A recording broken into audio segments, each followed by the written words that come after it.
আমাৰ সৰহসংখ্যকে ভাবি থাকে পুৰুষ মানে কি মতা মানুহ, আৰু প্ৰকৃতি মানে কি মাইকী মানুহ। হয়, প্ৰকৃতি মানে মাইকী মানুহ, পুৰুষ মানেও মতা মানুহ হয়, কিন্তু ভাগৱতৰ সাংখ্য দৰ্শনত প্ৰয়োগ যিটো ৰূপত হৈছে ন, তাত পুৰুষ মানে মতা মানুহ নহয়। পুৰুষ মানে হৈছে আত্মা, আৰু প্ৰকৃতি মানে হৈছে এই সমগ্ৰ দৃশ্য প্ৰপঞ্চ। আত্মাটো কোনটো? আত্মাকটো নিৰ্লিপ্ত বুলি কয় ন। মানুহে চিনেমা এখন যেতিয়া চাই থাকে, হয় নহয়, চিনেমাখনৰ ভিতৰততো মই নাথাকোঁ। এই চাই থকা মানুহজন কোন? চাই থকা মানুহজন হৈছে আত্মা, আৰু সন্মুখত যিখন চিনেমা চলি আছে ন, সেইখন হৈছে প্ৰকৃতি। চিনেমা চাই থকা মানুহজনে কি ভাবে? চিনেমাখনত যদি কোনোবাই হাঁহিছে ন, তেতিয়াহ'লে চাই থকা মানুহজনৰ মুখতো হাঁহিটো ওলায়। চিনেমাখনত ইমান বিভোৰ হৈ চাইছে যে চিনেমাখনত যদি কোনোবাই কান্দিছে, তেতিয়াহ'লে চাই থকা মানুহজনেও কান্দিবলৈ আৰম্ভ কৰে, নহয়নে? চিনেমাখনত যদি কোনোবাই ডন লাগিছে ন, যেনেকৈ ক্ৰিকেট খেলখন চাই থাকোঁতে ছিক্সটো বেটছমেনজনেহে মাৰিব, এইজনো একদম চকীৰ পৰা উঠি আহে যেন নিজেই মাৰিব। মানে কি বুজাইছে? নিজে তাৰভাৱে এনেকুৱাকৈ জড়িত হৈ গৈছে যে নিজৰ বাস্তৱিকতাটো সেইখিনি সময়ত পাহৰি থকা হৈছে। কিন্তু যেতিয়া চিনেমাখন শেষ হয়, কাৰেণ্টটো যেতিয়া গুচি যায়, তেতিয়া গম পায় যে মই চিনেমাখনৰ ভিতৰত নাই। হহা কন্দা চব চিনেমাখন চাই থকাৰ কাৰণে হৈছিলে। বুজি পাইছেনে? ইনডাইৰেক্টলি কথা এটা কোৱা গৈছে। জীৱনটোতো সুখ দুখ ভাল বেয়া হাঁহিছোঁ কান্দিছোঁ এই প্ৰকৃতি নামৰ চিনেমাখন চলি আছে কাৰণে। যিদিনা ছুইচটো অফ হ'ব ন, সেইদিনাহে গম পোৱা যাব মই চিনেমা চাইহে আছিলোঁ। বুজি পাইছে ন? এদিনটো ছুইচ অফ হ'বগৈ, মৃত্যুৰ দিনা। এতিয়াও মানুহ মৰি আছে, প্ৰতি 2 ছেকেণ্ডত 120ৰ পৰা 150জন মানুহ মৰে। এতিয়ালৈকে যে সেইখন লিষ্টত পৰা নাই, এইটো কম ডাঙৰ চমৎকাৰ। মানুহে ক'ৰবাত বেলেগত চমৎকাৰ বিচাৰি যায়, বাৰু যাওক, তাতো আপত্তি নাই, কিবা এটা লাভ হৈছে, নহয় জানো? লাভত মানুহ সকলোলৈ যাবই, মানুহে যিয়েই নকওঁ। কিন্তু কথা হ'ল কি, ঈশ্বৰৰ ওচৰত ভক্তি যে কৰিব লাগে এই কাৰণেই লাগে। চৰকাৰে 10,000 টকা দিলেই মানুহে একদম গোটেই দিনটো লাইন পাতি থাকেগৈ নহয়, হয়নে নহয়? হয়নে? সেই চৰকাৰ জয় জয় গান হয়নে নহয়? পইচা দিছে, সুবিধা দিছে, তাত আপত্তি জনাবলৈ যোৱা নাই, সেইটো মোৰ বিষয় নহয়। ক'ব কি বিচৰা হৈছে, পইচা পাওঁতেই, আঁচনিৰ সুবিধা পাওঁতেই যেতিয়া চৰকাৰৰ জয়গান হ'ব পাৰে, জীৱনৰ প্ৰতিটো উশাহ নিশাহ দি থকাৰ বাবে, ইমান এটা ভাল ছিষ্টেম দিয়াৰ বাবে ঈশ্বৰৰ জয়গান কৰিবলৈ মানুহে কিয় বেয়া পায়? বোলে ক'ত বেয়া পাইছোঁ? আমি নহ'লে নামঘৰলৈ আহিলোহেঁতেন। নামঘৰলৈ আহিছে ন, দিনটো ঘৰৰ কাম বন ত্যাগ কৰি, এইটো বহুত ডাঙৰ কথা আকৌ। এইটো সমান ত্যাগ আগৰ ঋষিমুনিসকলেও কৰিব পৰা নাছিল। মানুহ কিমান ব্যস্ত, তাৰ মাজত যে লোকৰ কথা শুনিবলৈ আহিছেই। নহ'লে ঘৰলৈকে চাওকচোন, কোনেও কাৰো কথা নুশুনে, শুনে জানো? নুশুনে নহয়। মাক দেউতাক চিন্তিত, ল'ৰা ছোৱালীয়ে কথা ক'লে নুশুনে। কেতিয়াবা, সকলোকে ক'ব নোৱাৰোঁ, নহয়নে? কেতিয়াবা আকৌ ল'ৰা ছোৱালীও চিন্তিত হৈ যায় ন, মা দেউতাক কৈ থাকিলে নুশুনে। শিক্ষানুষ্ঠানলৈ চাওক, শিক্ষকৰ কথা ক'লে ল'ৰা ছোৱালীয়ে নুশুনে। কেতিয়াবা আকৌ ছাত্ৰ ছাত্ৰীও নিজা এক্সপেক্টেশ্যন কিছুমান থাকে, শিক্ষকে কথা ক'লে নুশুনে। সমাজলৈ চাওক, চৰকাৰে কৈ থাকিলে জনতাই নুশুনে, জনতাই কৈ থাকিলে চৰকাৰে নুশুনে। আৰু ইয়াত ভগৱানে কৈ থাকিলে ভকতে নুশুনে, ভকতে কৈ থাকিলে ভগৱানে নুশুনে। মই চাকি গছ জ্বলাইছোঁ, প্ৰভু মোৰ আমুকটো হওক বুলি, সেইটো নহয়গৈ, হয়নে? কেতিয়াবা এনেকুৱাও হৈ যায় নহয়। আকৌ ভগৱানেও কয় এটা, মই কৰোঁ এটা, কণ্ডিশ্যনটো কেতিয়াবা দুৰ্যোধনৰ নিচিনা হৈ যায়। দুৰ্যোধনে গম পাইছিল ন যে প্ৰভু মই ধৰ্ম কি চব জানো, কিন্তু ধৰ্মটো কৰাত মোৰ ইণ্টাৰেষ্টটো নাই, আৰু ধৰ্মটো মই এৰিব নোৱাৰোঁ। আমাৰো কণ্ডিশ্যনটো কেতিয়াবা তেনেকুৱা হয় মানে। কিয় জানেনে? ধৰ্ম কি অধৰ্ম কি মানুহক বুজাব নালাগে। কিয় নালাগে? ঈশ্বৰে সকলোকে এটা বিবেক দিছে ন, সেই বিবেকটোৰ আধাৰত মানুহে এইটো চবেই বিচাৰ কৰিব পাৰে যে কি খাব লাগে কি খাব নালাগে, নহয়নে? সেইটো শাস্ত্ৰ পঢ়ি পেলাই বুজোৱাৰ প্ৰয়োজন নাই, চবেই জানে। দ্বিতীয়তে কি ক'ব লাগে কি ক'ব নালাগে, হয় নহয়? চবেতো জানে। কাকোতো শাস্ত্ৰ উদ্ধৃতি বুজোৱাৰ প্ৰয়োজন নাই যে বেয়া কথা ক'ব নালাগে, আৰু সেইটো নৈতিকতা, নিজৰ বিবেকটো আছে নহয়, মানুহে গম পায়। আৰু ক'লৈ যাব লাগে ক'লৈ যাব নালাগে সেইটোও মানুহে নিজৰ বিবেকৰ আধাৰত পাৰে। কিন্তু চাবচোন, শিৱজয়ী গাঁঠিকেইটাই 3টা বিষয়তে লাগি থাকে কিন্তু, হয়নে নহয়? খোৱা বোৱা, বাক্য বচন, গমনাগমন, আৰু সেইকেইটাৰ পৰাই সংস্কাৰ আহে। সেইকেইটা গাঁঠিকেইটা যেতিয়ালৈকে ঢিলা নহয় ন, তেতিয়া মই বহু কথা জানি বুজি লাভ নাই, শব্দত একো জ্ঞান নাই। এইটো নাভাবিব মানুহে ধৰ্মও কেতিয়াবা ট্ৰেণ্ডত পৰিহে কৰে। এতিয়া অসমত সেইটোৱে হৈছে। মই খোলাকৈ কৈছোঁ, বেয়া নাপাব, ইউটিউবত বোলে এইজন এইবাৰ বেছিকৈ ওলাই আছে দেই, এইবাৰ আমাৰ তালৈ এইজনক মাতিব লাগিব, হয়নে? এইজনে সঁচা, কিন্তু এই একেকেইটা কথাই যদি গাঁৱৰ মানুহজনে কয় তেতিয়া আকৌ গুৰুত্ব নিদিয়ে, হয়নে? এই সদায় টিভিয়ে মোবাইলে ওলাই থকা কোনোবা এজনে তেতিয়া মানুহে শুনিব। মই ইয়াত একো নতুন কথা নকওঁ, গাঁৱৰ ঘৰত চলি থকা কথাবিলাকেই ক'ম। সেইবিলাক কথা যদি গাঁৱৰ ঘৰত কোনোবা মানুহ এজনে কয় তেতিয়া গুৰুত্ব দিয়ে, বাদ দিয়া হেই, হয়নে? সেইটো নহয়। জ্ঞান লওঁ বুলি ক'লে ভিক্ষাৰীজনৰ পৰাও ল'ব পৰা যায়, হয়নে? মই এইটো বিৰোধিতা কৰিবলৈ যোৱা নাই। কোনোবা মোবাইলত ওলাইছে বা কিবা হৈছে তাৰ পৰা মানুহে চিনি পাব, জানিব, সেইটো বেলেগ এটা দিশ। কিন্তু বেছ এইটো হ'ব নালাগে যে আমুকে কৈছে কাৰণে মানিম। মই কি কৰিছোঁ সেইটোও জৰুৰী নহয়, শাস্ত্ৰত কি আছে সেইটোহে জৰুৰী, হয়নে নহয়? মই কৈছোঁ বুলি কিবা এটা কথা লাগি শুনিও নাথাকিব, মানিও নল'ব, হয়নে নহয়? নিজে বিচাৰ কৰি চোৱা সুবিধাকণ দিছে ন, শাস্ত্ৰবিলাক দিছে নহয়, ঘৰত পঢ়িব লাগিব নিজে, নহয়নে? ঠগাত থৈ পঢ়িব নোৱাৰে, মোবাইলটোতো পঢ়িব পাৰি, পঢ়িবলৈ মন নাই শুনিব পাৰি, হয়নে নহয়? সেইকণ চৰ্চা কৰিব লাগিব। আমাৰতো ভাগৱত বহুত পাছতহে আহেগৈ। আপোনালোকে কি ভাবে মই নাজানো, কিন্তু তাৰ আগমুহূৰ্তত অৱশ্যে তাতো এটা কথা, ভাগৱত ভাগ আমাৰ মানুহে চিনি পায়, গীতা চিনি পায়, নহয় জানো? ঘোষা চিনি পায়, কীৰ্তন চিনি পায়। কিয় চিনি পায়? সকামে নিকামে ৰাজহুৱা সভা ভাওনাবিলাকে এইকেইভাগে চলি থাকে। সেইকাৰণে মানুহে মানে ভিতৰখনত কি আছে একো গম নাপালে বেটিপাতটো হ'লেও চিনি পায়, নহয় জানো? চব মানুহৰ কথা কৈছোঁ, কিন্তু আপুনি সাধাৰণ মানুহ এজনক যদি সোধেগৈ ভক্তি ৰত্নাকৰ দেখিছা, ভক্তি ৰত্নাৱলী দেখিছা, তেতিয়া কি বুলি ক'ব? আমাৰ ভাগৱতত নামঘৰটো কেতিয়াবা ভাগৱত পাতোঁতে এই বেদী যে পাতে, বুজি পাইছে নহয়? তেতিয়া মানে গাঁৱত বেদী পতাৰ আগমুহূৰ্তত ভকতসকলে ক'ব লাগে, এই আমুকৰ ঘৰত ৰত্নাৱলীখন আছে, লৈ আনগৈ যা, আমুকৰ ঘৰত ৰত্নাকৰখন আছে, লৈ আনগৈ যা। মানে সেইবোৰ শাস্ত্ৰ আমাৰ সকামে নিকামে নচলে যে মানুহে নপঢ়েও সেইকাৰণে, সাধাৰণ মানুহে।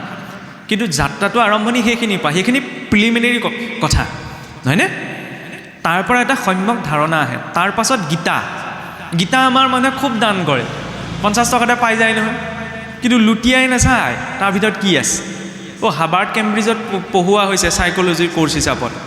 1919ৰ দশকত যেতিয়া আমেৰিকাত প্ৰথম পৰমাণু বোম পৰীক্ষণ কৰিছিল ন, তাৰ যিজন প্ৰধান বিজ্ঞানী আছিল জুলিয়াছ ৰবাৰ্ট অপেনহাইমাৰ, খ্ৰীষ্টান মানুহ।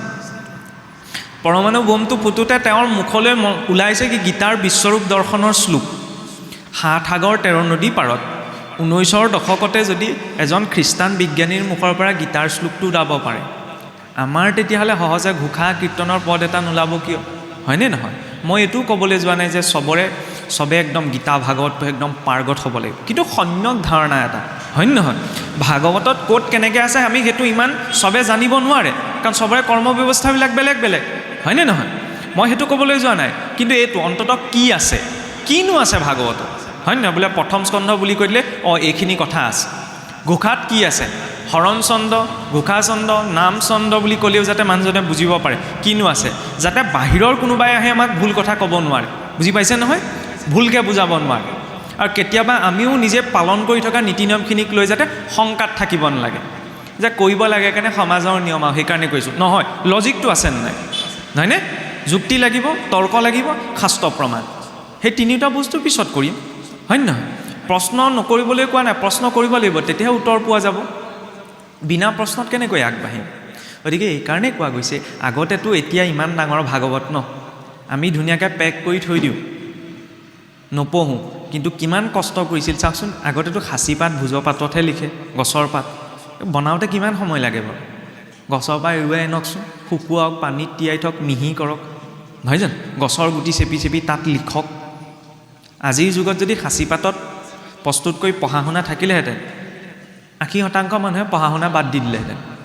কোনে সাঁচি পাত বনায়? বগা কাগজত লিখিবলৈ সময় নাই, আকৌ সাঁচি পাতত লিখিমগৈ, হয়নে? কিবা এটা কষ্ট কৰি দি থৈ গৈছে ন। আমি অসমীয়া আগৰ সংস্কৃতত আছিলে বোলে, সংস্কৃতত বুজি নাপাওঁ কাৰণে পদ দুলৰি চন্দেই দি দিলে, হয়নে?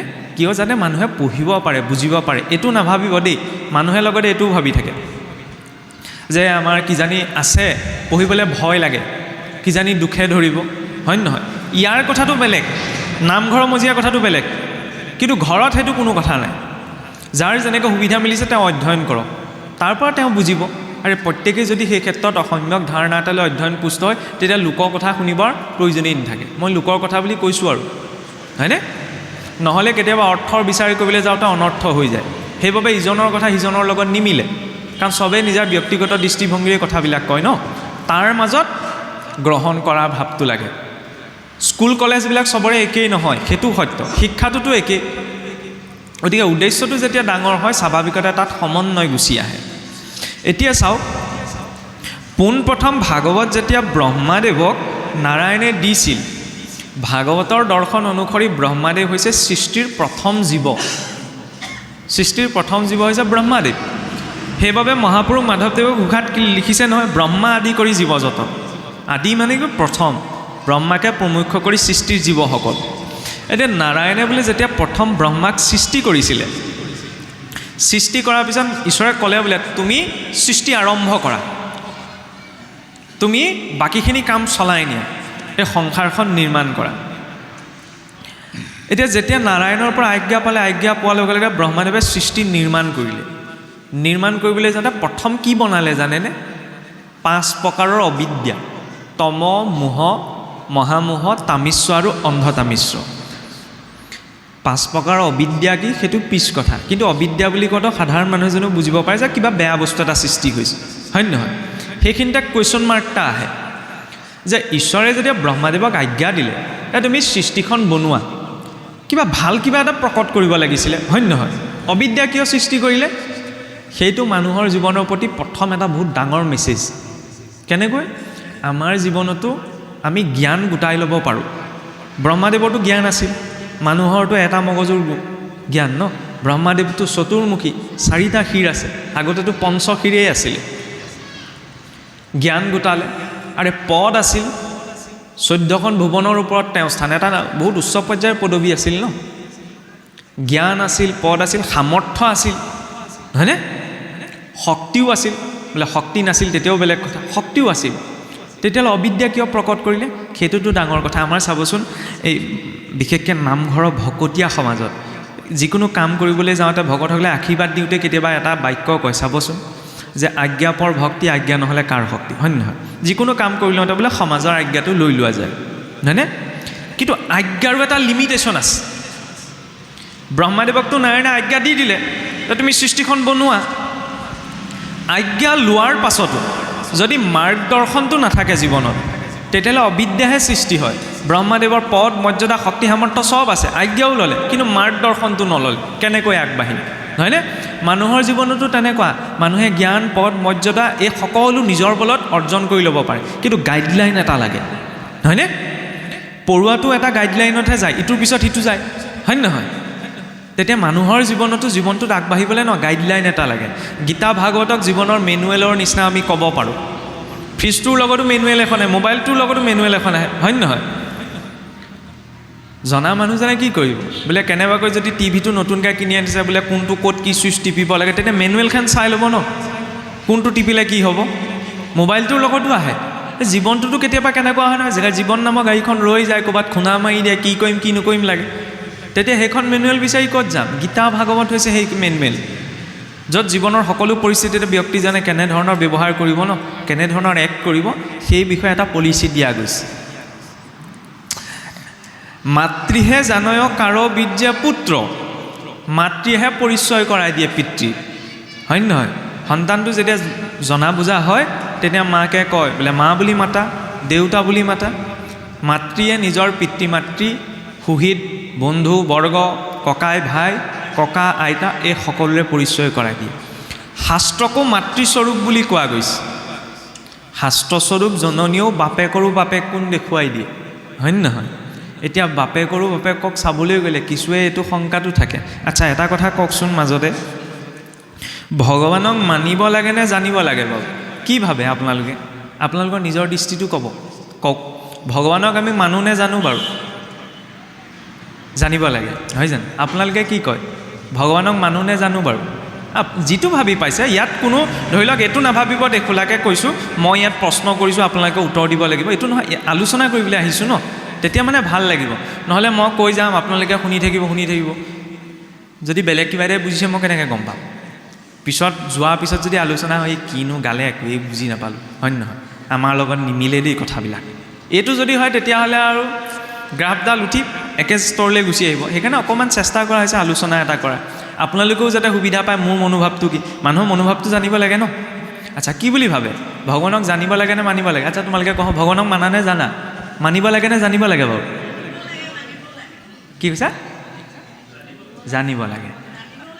জানিবও লাগে মানিবও লাগে, হয় নহয়? আপোনালোকে কি ক'ব বাৰু? সেইটোৱে। বাৰু প্ৰথম কথা হ'ল কি, সৰু উদাহৰণ এটা দিছোঁ দেই, উত্তৰটো তেতিয়া নিজেই পোৱা যাব। এই কথাটো কিয় টানি অনা হ'ল, আমি ইমানখিনি ভগৱানৰ কাৰণে কৈছোঁ ন, মোকতো মাতিলে কাৰণে আহিছোঁ, আপোনালোকেতো কৈছে অনুষ্ঠানভাগ পাতিবলৈ যাওঁতে ক'লৈ কি গৈ কি গোটাব লগা হৈছে মইতোতো দেখা নাই, হয় নহয়? ঘৰে ঘৰে যাব লগা হৈছে, এনেইতো হৈ যোৱা নাই। আৰে মানুহে দিনটোৰ কৰ্ম ত্যাগ কৰি পেলাই অনুষ্ঠানভাগ কৰিছে, কাৰ কাৰণে? বোলে ভগৱানৰ কাৰণে। তেতিয়া আচ্ছা, ভগৱানক জানোনে আমি মানুহ? সেইটোতো স্পষ্ট হ'ব লাগিব। ক্লিয়াৰিটিটো নাথাকিলে কৰাৰটো অৰ্থ নোলাব ন। কেঁচুৱা ল'ৰা এটা যেতিয়া জন্ম হয় যেতিয়া তাৰ প্ৰথম মাত ফুটোতে মাকে বা দেউতাকে শিকায় ন, বোলে মা বুলি কোৱা, দেউতা বুলি কোৱা, হয় নহয়? তেতিয়া সি মা কি বস্তু চিনি পায় নে নাপায়? যেতিয়া সি প্ৰথম মা বুলি কয়, মা কি বস্তু চিনি পায়নে নাপায়? নাপায় ন। পিছত অকণমান বুদ্ধিটো যেতিয়া জনা শুনা হ'বগৈ, তেতিয়াহে গম পাব মা কি, দেউতা কি, হয়নে নহয়? প্ৰথমতে তেতিয়াহ'লে মা দেউতা এইবিলাক শব্দ সি কি কয়? জানি পেলাই কয় নি? মানি কয়। মা বুলি মানিব লাগে, মই মানিছোঁ, হয় নহয়? আমি কওঁনে বোলে আমুকে বোলে মাক দেউতাকক মানে দেই, আমুকে বোলে মাক দেউতাকক নামানে? কেতিয়াবা কওঁনে? আমি মানিলেহে জানিব, হয় নহয়? কিন্তু মই মা দেউতাক জানো, মই জনা বুজা হ'লোঁ, শিক্ষিত হ'লোঁ, মা দেউতা কি, ককা আইতা কি, ককাই ভাই কি, মই চব জানো। এইবিলাক ৰিলেশ্যনৰ চব ডেছক্ৰিপশ্যন মোৰ মনত একদম লজিকেলি চব ফিট হৈ আছে। কিন্তু মই যদি নামানো, হয় নহয়? তেতিয়াহ'লে প্ৰথম কি? মানিব লাগিব। আৰু ভগৱন্তকতো কোনেও জানিব নোৱাৰে। বোলে ভগৱান কৃষ্ণ বুলিতো জানিছোঁ, নহয়, কৃষ্ণ বুলি মানিছোঁহে, কিন্তু কৃষ্ণক জনা নাই, জানিছোঁ জানো? আৰু ভগৱানক যে জানিব নোৱাৰি সেই কথাটো ক্লিয়াৰেঞ্চ কোনো মহাপুৰুষেও দিয়া নাই, ভগৱানে নিজেই কৈছে। বোলে মনুষ্যানাম সহস্ৰেষু কশ্চিৎ য়ততি সিদ্ধয়েৎ য়ততামপি সিদ্ধাত্মন কশ্চিৎ মনাং বেতি তত্ত্বতঃ। 1000জন মনুষ্যৰ ভিতৰত এজন মাত্ৰ ধাৰ্মিক, তেনেকুৱা 100জন ধাৰ্মিকৰ ভিতৰত এজন মাত্ৰ আধ্যাত্মিক। তেনেজনে আংশিক ৰূপত জানো নাজানো অৱস্থাত তেওঁক জানিবলৈ সুবিধা পায়, সম্পূৰ্ণ ৰূপতো জানিব নোৱাৰে, আংশিক ৰূপত, হয় নহয়? আৰে আমি নিজৰ বুদ্ধিয়ে নিজকেই চিনিব নোৱাৰোঁ, তেতিয়া ভগৱানক কেনেকৈ চিনি পাম, হয় নহয়? ভগৱানক মানিব লাগিব। ভক্তি মাৰ্গ আৰু জ্ঞান মাৰ্গৰ মাজত পাৰ্থক্য এইখিনিতেই। জ্ঞান মাৰ্গত কি কোৱা হয়, তাত লজিকটো প্ৰথম, যে প্ৰথমতে মই জানিম, জনা পাছতহে মই মানিম, হয় নহয়? নজনাকৈ মই কিয় মানিম? এইটো জ্ঞান মাৰ্গৰ দৰ্শন। কিন্তু কথা হ'ল কি, ভক্তি মাৰ্গত বিচাৰ কৰা হ'ল যে চব কথা আমি বুদ্ধিৰে বিচাৰ কৰিব নোৱাৰোঁ। আজিলৈকে নিজৰ পিতৃ মাতৃকে চকুৰে দেখা নাই যে সেয়া পিতৃ মাতৃ, দেখিছে জানো কোনোবাই? নাই দেখা ন। তাত আমি DNA চাৰ্টিফিকেট বিচৰাকৈ নাই নহয়, প্ৰয়োজনো নাই। জন্ম হোৱাৰ পিছত আমাৰ সেইটো বুদ্ধিটো বিকাশ হৈ অহা নাই, পিছত পৰিচয় দিয়া গ'ল ন, হয়নে নহয়? গতিকে পিতৃ মাতৃকো কি মানিহে আছোঁ, সেইবাবে মানিব লাগে, নহয়নে? তেওঁতোতো মাক দেউতাকৰো মাক দেউতাক, তমেব মাতাছ পিতা তমেব, এনেই কোৱা নাই নহয়, হয়নে?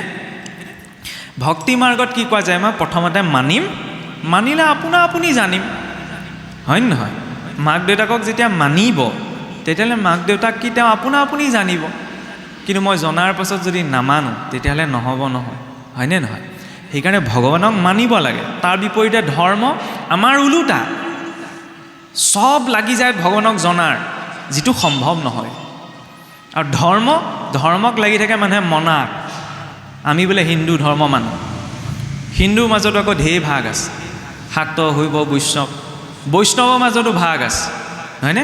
আমাৰ অসমততো এভেইলেবল, হয়নে? কোনোবাই মন গ'লেও খুলি দিব পাৰে। ময়ো ভাবি আছোঁ এটা নতুনকৈ কিবা এটা উলিয়াম বুলি, আগৰবিলাক বহুত চলি গ'ল। মোৰ লগত খালি আপোনালোক থাকিব দেই, এতিয়াই কৈ থৈছোঁ দেই, কাৰণ খুলিবলৈ বৰ ভাল। ধৰ্ম এটা নতুনকৈ অকণমান 10জনমান মানুহ লাগে আৰু লগত নতুনকৈ কিবা এটা উলিয়াই দিলে, আৰু নিজকে অৱতাৰ বুলিও ডিক্লেয়াৰ কৰি দিব পাৰি, বৰ বঢ়িয়া। নিজকে DC বুলি ডিক্লেয়াৰ কৰিবলৈ টাইম লাগে, কিন্তু অৱতাৰ বুলি ডিক্লেয়াৰ কৰিবলৈ বেছি সময় নালাগে। আমাৰ মানুহ সেইটো ফ্ল'তে থাকে, শুনিবলৈ বেয়া লাগিব পাৰে। আৰু ভগৱান বুলি চবকে কোৱা নাযায় ন, মানুহ ভগৱান হ'ব নোৱাৰে। ভগৱান তুল্য কোনোবা মানুহ থাকিব পাৰে, সেইটো কাৰোবাৰ ব্যক্তিগত দৰ্শন। যেতিয়া নাগপাশত ৰাৱণৰ পুত্ৰ মেঘদূতে যে লক্ষ্মণৰ ওপৰত যে নাগপাশ মাৰিছিল, তেতিয়া লক্ষ্মণটো একদম অচেতন হৈ পৰি গৈছিল, হয়নে নহয়? ৰামটোতো বোলে ভগৱান আছিল, ভগৱান ৰামে ক'ব পাৰিলেহেঁতেন, এই কিহৰ আকৌ এই হনুমন্তক পঠাব লাগিছে, কিহৰ চিকিৎসক আনিব লাগিছে, এই চিন্তা নকৰিবা, মই হাতখন দি দিম, বোপাই তোমাৰ ভাল হৈ যাব। কৈছিলে জানো? নাই কোৱা ন। জগতৰ ঈশ্বৰ হৈও কিয় নক'লে? কাৰণ যিটো কৰ্মৰ যিটো ব্যৱস্থা। বেমাৰত পৰিছে যেতিয়া চিকিৎসককে মতাই আনিছে, সুখেন বৈদ্যক মতাই আনিছিলে বোলে ইয়াত চিকিৎসক নাই, ৰাৱণৰ ৰাজ্যৰ পৰা উঠাই লৈ আনিলে। দৰৱ আনিবলৈ কাক পঠালে? হনুমন্তক পঠালে, হয় নহয়? এতিয়া এনেকুৱা আছে ন, এই চিন্তা নকৰিবা, তোমাৰ কামটো হৈ যাব, মই চাই দিছোঁ নহয়। এইসকল তেতিয়া ক'ৰ পৰা আহিলে? স্বয়ং ঈশ্বৰে যেতিয়া নক'লে যিটো কৰ্মৰ যিটো ব্যৱস্থা, এতিয়া আকৌ আপুনি নোহোৱা কামটোৱে হৈ যাব, আপুনি চিন্তা নকৰিব, মই কৈ দিছোঁ, জনাই দিছোঁ, ক'ৰ পৰা আহিলে এইসকল? নহয়নে? আৰু যিকেইজন মহাপুৰুষৰ শাস্ত্ৰ উল্লেখ অনুসৰি অৱতাৰ হ'ল, তেওঁলোকে নিজক অৱতাৰ বুলি কৈ থৈ নগ'ল। এতিয়া অৱতাৰ বুলি ডিক্লেয়াৰ কৰি অসমত মানুহ বহি আছে। সেইটো নহয়। মই এইটো ক'বলৈ যোৱা নাই। কাৰোবাৰ যদি ক'ৰবালৈ গৈ কিবা এটা কৰি কিবা এটা কল্যাণ হৈছে, কিবা এটা লাভ হৈছে, তেতিয়াহ'লে হওক, তাত ক'বলগীয়া নাই, হয়নে নহয়? তেওঁ কিবা এটা পাইছে কাৰণে গৈছে, কিন্তু হ'ল বুলিয়ে সেই ব্যক্তিত্বটোক, সেই ধাৰাটোক আমি শাস্ত্ৰীয় কথাবিলাক লেটিয়াই দিব নোৱাৰোঁ। তেওঁক ভগৱান কেতিয়াও বুলি ক'ব নোৱাৰোঁ, নহয়নে? তেওঁৰ কথা শাস্ত্ৰত আছে বুলি আমি কেতিয়াও ক'ব নোৱাৰোঁ। কোনোবাই মানিছে মানি থাকক, সেই ক্লিয়াৰেঞ্চটো লাগে। মানুহৰ ধৰ্মৰ প্ৰতি যিমান ইচ্ছা আছে সিমান অনীহাও আছে। টানত পৰিহে কেতিয়াবা মানুহে ধৰ্ম কৰি থাকে, সমাজত চলি থাকিবলৈ, সমাজখন এৰিটো চলিব নোৱাৰে, সেইকাৰণে কৰি থাকে আৰু ইয়াকে নকৰিনো কি কৰিম, নহয় জানো? সেইটো নহয়।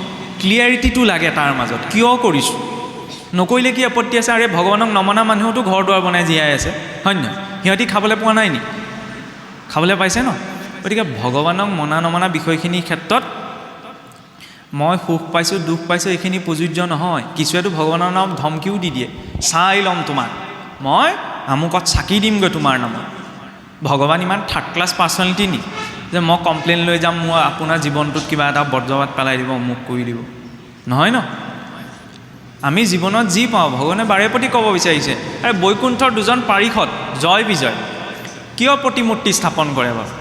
ভগৱানৰতো 14জন হোমগাৰ্ড, ক'ব নাপায় আৰু মই কৈছোঁ 14জন পাৰিষদ, বাকীকেইজনৰ নাম মানুহে চিনি পায় জানো?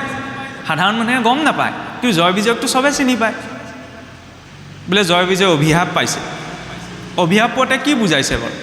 বৈকুণ্ঠ ইমান হায়াৰ ৰেংকিঙত আছে, অতিথি কেইজনমান গৈছিল ন, চাৰিসিদ্ধ ভেঙুচালি কৰিলে। নিজৰ মান এটা আছে নহয়, বুলিব আমি বৈকুণ্ঠ পাৰিষদ, আমাৰ আজ্ঞা নলগা কোনো ঈশ্বৰৰ ওচৰত যাব নোৱাৰে, অভিমান ন। আৰু সেই অভিমানৰ বাবে ঈশ্বৰে কি কৰিলে? তেওঁলোকৰ মনলৈ সেই অভিমানৰ বাবে চাৰিসিদ্ধক অপমান কৰিলে, চাৰিসিদ্ধ অভিশাপ দি দিলে।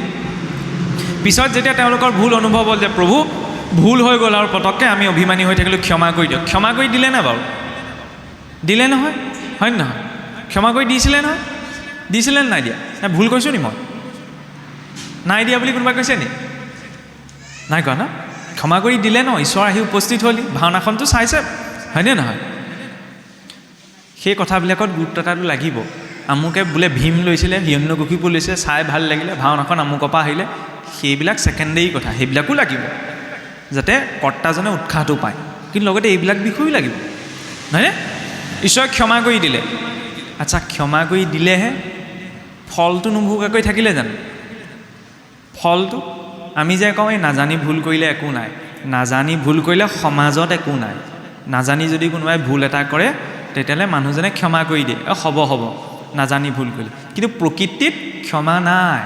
মই নাজানিয়ে কৈছোঁ, নাজানি পেলাই জুই কোৱাত হাতখন দিলে জুইয়ে নুপুৰাকৈ নাথাকে নহয়, হয় নহয়? আন্ধাৰে মুধাৰে বোলে ভূত বুলি ভাবি মানুহজনৰ মূৰতে মাৰ মাৰি দিলোঁ, এতিয়া কোৰ্টত গৈ মই কমগৈ নি এই বোলে মোক ক্ষমা কৰি দিয়ক আৰু মই ভূত বুলি ভাবিহে মাৰিলোঁ?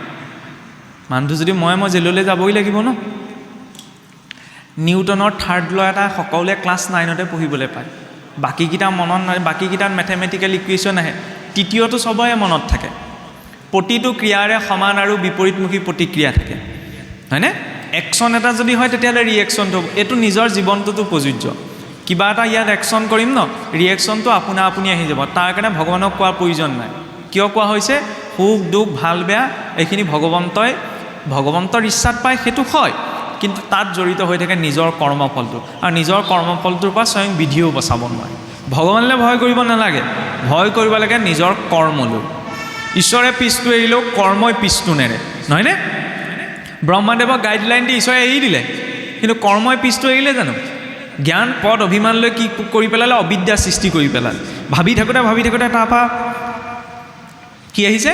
ব্ৰহ্মাদেৱে মহাশূন্যৰ পৰা এটা শব্দ শুনিবলৈ পাইছে বোলে, টপ টপ টপ। তেতিয়া ব্ৰহ্মাদেৱ ভাবিছে মোক টপ কৰিবলৈ কৈছে চাগে, টপ কৰিলে চাগে মই শান্তিটো পাম। তেতিয়া 1000 বছৰ বোলে তেওঁ টপ কৰিছে, হয়নে? ধৰ্ম চাওক মনাৰ বিষয় নহয়, ধৰ্ম পালনৰ বিষয়, হয়নে?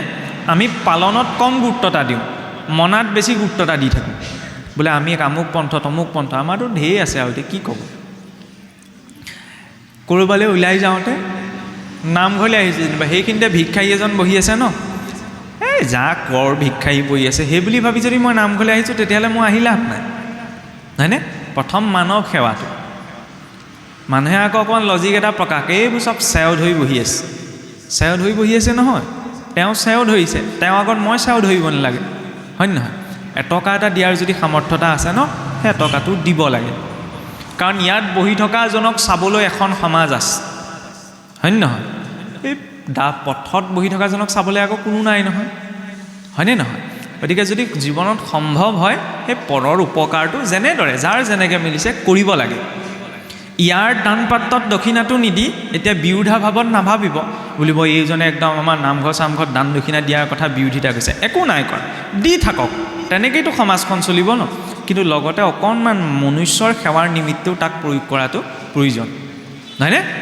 আমাৰ ইগ'টো নহ'লে ইমান লাগি থাকে ন, আমি গামলা এটা দিলেও নিজৰ নামটো লাগিব, হয় নহয়?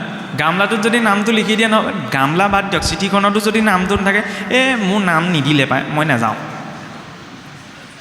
আমাৰ নামটো চিঠিখনতো লাগে, গামলাটোতো লাগে, কিছুমানটো ঘটিটোতো লিখি দিয়ে নামঘৰলৈ দিয়া, সেইটো বেয়া কথা। শিৱসাগৰখনলৈ চাওকচোন, এই শিৱদৌল, দেৱীদৌল, বিষ্ণুদৌল, ৰংঘৰ, কাৰেংঘৰ, এই যে বনাই থৈ গ'ল ৰজাসকলে, স্বৰ্গদেৱে নিজে লিখি থৈ গৈছিল নি মই বনাইছোঁ বুলি? পিছত ইতিহাসৰ গৱেষণা কৰিলতহে গম পোৱা গৈছে কোনজনৰ দিনত কোনে বনাইছিল বুলি, হয় নহয়? ইমান ডাঙৰ ডাঙৰ কাম কৰি থৈ যোৱাসকলে নিজৰ নামটো লিখি থৈ নগ'ল, তেতিয়াহ'লে আকৌ মোৰ ঘটিটোত, লোটাটোত, গামলাটোত নামটো কিয় লাগিছে? এই কথাটো কিয় কোৱা হৈছে? অন্য ক্ষেত্ৰৰ কথাটো বেলেগ, কিন্তু যেতিয়া আমি ধৰ্মৰ নামত কিবা এটা দিওঁ ন, তাৰ নামটো নালাগে, নহয়নে? ঈশ্বৰৰ নামত যেতিয়া অৰ্পণ কৰিছোঁ, তেওঁ গ্ৰহণ কৰিলেই হ'ল, তাত আকৌ নামটো কিয় লাগে? নহ'লে ধৰ্ম কৰি থাকিলোঁ। আগতে চাবচোন, যেতিয়া আপোনাৰ কেনেবাকৈ মঠ মন্দিৰবিলাকত চুৰ ডকাইত হৈছিল, এসপ্তাহৰ পিছতে শুনিবলৈ পোৱা গৈছিলে আমুক নামঘৰ আমুক মন্দিৰৰ পৰা বোলে কাঁহৰ বাতি সোণৰ ফুল চুৰ কৰিলে, চুৰটো বোলে ধৰা পৰিলে নহয়, এই তেজ বমি কৰি মৰিলে, একদম খোলাকৈ কৈছোঁ, তেনেকুৱা প্ৰমাণ আছিলে। তেজ বমি কৰি বা মূৰ ঘূৰাই কিবা এটা হৈ মানুহ মৰি যায়। আজিকালি চব লুটি নিয়ক, একোৱেই নহয়। কিয় নহয় জানেনে? কিজানি সেই নিয়াজনে চাগে বেছিকৈ বিশ্বাসতহে আহিছে, মই কৈ থকা জানে, নিয়াজনে চাগে আগদিনা ধুনীয়াকৈ সহায় সপোৰা দিলে যে প্ৰভু উপায় নাই আৰু চলিবলৈ, তোমাৰ ইয়াৰ পৰাই নিম আৰু দুখ দাইন ধৰিবা। ঈশ্বৰে তেতিয়াও ভাবে চাগে বেচাৰা তইটোতো মানিছ মই ইয়াত আছোঁ বুলি, নহ'লে সেইজনেচোন মই আমুক বনাই দিলোঁ, মই তমুক দিলোঁ, মইকেহে আছে, মোক গুৰুত্ব এটা দিয়াই নাই, গতিকে বোপা যা, তোকহে মহিমা দেখুৱাম যে মইহে আছোঁ। ক'ব কি বিচৰা হৈছে, কলি যুগত ধৰ্মৰ কোনো অভাৱ নাই। এইটো দ্বাদশৰে একটা উক্তি, দান পুণ্যে কৰিলে মুহূৰ হৈব খ্যাতি। সত্যত এটা দাপৰতকৈও কলিত এতিয়া দান পুণ্যৰ সংখ্যা বেছি। মানুহে বহুত ধৰ্ম কৰ্ম কৰে, কিন্তু কি এনেকৈ কৰে, দান পুণ্য কৰিলে মুহূৰ হৈব খ্যাতি, হেন দম্ভভাৱে ধৰ্ম আচৰিবে আতি। আমি অকণমান ক্ৰিটিকেলি ইগ'টো ছেটিছফাই কৰোঁ। কেনেকৈ? এইখন বোলে কোনে কৰিছে? প্ৰভু এইখনেই অধমেই কৰিছে, বুজিছেনে? অধম বুলিও কৈছোঁ, কিন্তু ক্ৰেডিটটোও লৈছোঁ, হয়নে? ক্ৰেডিটটো ল'ব লাগে, কিন্তু ঈশ্বৰৰ সন্মুখত নহয়, হয়নে নহয়? ঈশ্বৰে দিছে কাৰণে। যেতিয়া অহংটো আঁতৰি থাকে, তেতিয়া ব্যক্তিজনে একো নীতি নিয়ম পালন কৰিব নালাগে। অহংকাৰক আকৌ এৰিবও নোৱাৰি, সেইটো এটা ডাঙৰ কথা। মানুহে যে কয়, কোনোবাই যদি ধৰ্ম মাৰ্গত কয় আমি অহংকাৰটোক এৰিব লাগিব, তেতিয়াহ'লে নামানিবই, তেওঁৰ কথা নুশুনিবই। কিয় কোৱা গৈছে? আৰে অহংকাৰৰ পৰা সৃষ্টিখন হৈছে।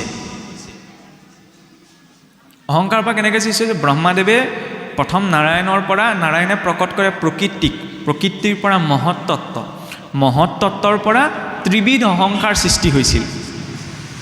সাত্বিক অহংকাৰৰ পৰা 14জন দেৱতা।